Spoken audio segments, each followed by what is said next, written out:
우리 교육의 심각한 현안으로 떠오른 학교 폭력 문제. 그동안은 이 가해자 징계의 무게가 실리면서 정작 피해자의 상처를 치유하는 일은 뒷전이라는 비판도 있었는데요. 이런 한계를 보완하기 위해서 올해부터 초등 저학년을 중심으로 사과와 화해를 핵심으로 한 관계 회복 숙려제가 도입됩니다. 먼저 영상 보고 오겠습니다.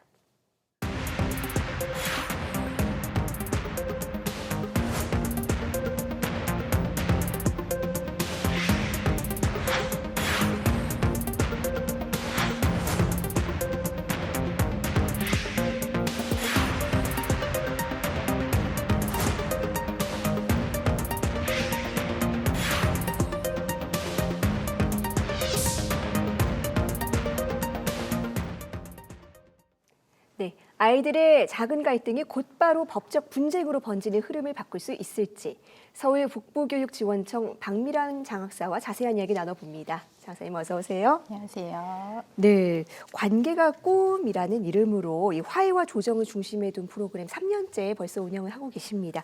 먼저 어떤 제도인지 궁금하네요. 네네, 설명드리겠습니다. 관계가꿈은 학교폭력 사안을 처벌 중심이 아니라 회복과 교육의 관점에서 대화를 통해 해결해 나가는 관계회복 프로그램입니다. 실제로 학교폭력대책심의위원회에서 약 20%에 가까운 사안이 조치 없음, 즉 학교폭력이 아닌 것으로 판단되고 있습니다. 예를 들면 사탕을 빼앗겼다, 새치기를 당했다 같은 사례들이 이에 해당합니다. 이는 많은 사안이 학교 폭력이라기보다 학교 생활 속에서 발생할 수 있는 일상적인 갈등임을 보여줍니다. 이러한 갈등을 모두 심의로 보내기보다는 관계조정가가 개입해 관계조정 프로그램을 운영합니다. 조정가는 학생들의 이야기를 충분히 듣고 서로의 입장을 이해할 수 있도록 돕습니다. 그 과정에서 진심 어린 사과와 재발 방지 약속, 관계 회복을 위한 구체적인 합의가 이루어집니다. 관계가꿈은 단순히 갈등을 봉합하는 것이 아니라 아이들이 대화와 조정을 통해 갈등을 해결하는 방법을 배우는 중요한 교육 활동입니다. 네, 사탕을 빼앗겼다, 새치기 당했다, 우리가 흔히 학교 폭력 신고 늘었다, 이런 것만 주로 보도를 하는데 그 중에 상당수 이렇게 좀 원만하게 해결이 될 수 있는 문제들이네요. 네, 맞습니다. 네, 3년 동안 이 프로그램 운영을 하셨는데 어떤 성과가 나왔을까요? 네. 북부교육지원청은 2023년 10월부터 학부모 관계가꿈 지원단을 자체적으로 구성해 운영해 왔습니다. 최근에는 학교 현장 이해도를 높이기 위해 전현직 교원 관계조정가를 추가로 양성하며 지원단을 강화했습니다. 또한 기존에는 학교가 학생과 보호자의 동의를 받아 프로그램을 신청하는 방식이었는데 여기에 더해 일상적인 다툼이나 오해에서 비롯된 사안의 경우 교육지원청이 직접 학생과 보호자의 동의를 받아 관계조정을 시도하는 방식을 도입했습니다. 그 결과 관계조정 건수는 2023년 5건, 24년 61건, 25년 110건으로 매년 꾸준히 증가했습니다. 24년과 25년의 평균 조정 성공률은 약 75%에 이르고 있습니다. 또한 2024년 학급 단위 관계회복 수업을 초등학교에 집중 투입한 결과 2025년 초등학교 학교폭력 접수가 약 60% 감소하는 성과도 있었습니다. 수치뿐만 아니라 학생들은 자신의 감정을 말로 표현하고 상대의 입장을 이해하는 경험이 인상 깊었다고 이야기합니다. 이러한 경험은 앞으로 학생들이 마주할 다양한 갈등 상황을 스스로 해결하는 데 큰 힘이 될 것이라고 생각합니다. 네, 갈등을 통해서 오히려 성장할 수 있다는 게 참 인상적으로 다가오는데 네, 그렇다면 그동안의 학교 현장에서 실제로 변화도 있었을까요?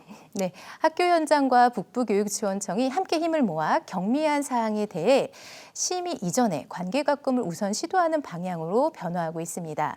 한 초등학교에서는 같은 반 남학생 12명 전원이 학교 폭력으로 신고된 사안이 있었는데 학교의 관계조정 신청을 통해 학교장 자체 종결로 마무리되었습니다. 또 손가락질과 수군거림, 뒷담화를 이유로 중학생 6명이 연루된 사안에서는 학교가 제출한 200여 쪽의 자료를 교육지원청이 검토한 끝에 관계조정 가능성을 발견해 적극 시도했고 결국 피해 관련 학생이 화해를 통해 심의 개최를 취소하는 성과가 있었습니다. 고등학교에서는 비웃음과 비방으로 여학생 11명이 갈등을 겪었던 사안이 있었습니다. 처음에는 학급 관계회복 수업을 신청했지만 교육지원청 판단에 따라 개인 간 관계 조정을 진행했고 이 역시 심의 개최 취소로 이어졌습니다. 이 과정에서 학생들은 사과하는 방법을 배웠고 보호자들은 안도감을 느꼈다고 전했습니다. 특히 북부 학부모 관계가꿈 지원단이 활동하다 보니 학부모 대상으로 홍보가 되어 피해 관련 학부모가 교육지원청에 직접 전화를 걸어 프로그램을 신청하는 경우도 있어 기억에 남습니다. 네, 일방적으로 징계로만 넘기기보다 이런 화해 회복이 중요하다는 건 뭐 모두가 알고 있을 텐데 학교 현장의 부담이 또 큰 부분 아니겠습니까? 네. 그런데 교육지원청이 직접 개입하는 부분에 대해서 만족도가 높다고요. 네, 학교 현장의 반응은 전반적으로 긍정적입니다. 행정적 부담과 민원 부담을 동시에 덜 수 있다는 이야기를 많이 하십니다. 특히 학부모 간 감정이 격해진 사안에서 교육지원청이 직접 개입해 신뢰를 높이는 역할을 합니다. 학교가 단독으로 조정하는 것이 아니라 외부의 중립적인 관계조정가가 참여하기 때문입니다. 한 선생님께서는 학교에서 하자고 할 땐 안 하더니 교육청에서 전화하니까 하더라며 우리가 관계 조정을 안 하는 게 아니라 못하는 상황이었다고 말씀하는 것이 기억에 남습니다. 실제로 학교가 조정을 시도하면 은폐하려는 것 아니냐, 한쪽 편만 드는 것이다는 오해를 받는 경우도 많습니다. 이런 지점에서 교육지원청이 직접 개입을 해주니 선생님들이 아이들 지도와 교육에 더 집중할 수 있게 됩니다. 앞으로 관계가꿈이 선택이 아닌 필수적인 교육 활동으로 인식될 수 있도록 더욱 노력할 것입니다. 네, 학교도 상당히 든든한 지원이 될 것 같습니다. 저희가 시간 제한 때문에 아마 마지막 질문이 될 것 같은데요. 그렇다면 먼저 도입해 보신 입장에서 이 관계회복 숙려제가 어떤 부분이 좀 초기에 중요하다고 보십니까? 네, 가장 중요한 것은 제도에 대한 정확한 이해와 공감대 형성이라고 생각합니다. 이를 위해 학부모와 교사를 대상으로 한 연수, 학교로 찾아가는 학교폭력 예방교육 등이 좋은 방법이 될 수 있습니다. 특히 관계회복 숙려제가 학교폭력을 덮거나 가볍게 보는 제도라는 오해가 생기지 않도록 주의해야 합니다.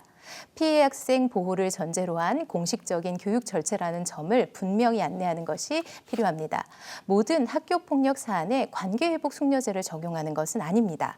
엄중하게 다뤄야 할 사안은 엄중하게 처리하되 일상적인 다툼이나 갈등에 대해서 숙려제를 적용하는 것입니다. 시범 운영을 해온 교육지원청이 중심이 되어 관계가꿈 성공 사례를 학부모, 교사, 학생 교육에 담는 것이 효과적일 것입니다. 이를 통해 이것이 학교폭력일까? 일상적 갈등일까? 생각해 보게 될 것입니다. 또한 갈등은 성장 과정에서 나타날 수 있는 문제고 대화와 약속으로 해결할 수 있구나라는 인식이 자리 잡게 될 것입니다. 결국 관계가꿈 참여도 늘어나겠죠?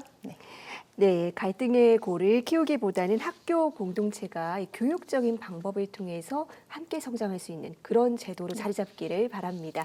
장사님 오늘 말씀 잘 들었습니다. 감사합니다. 감사합니다.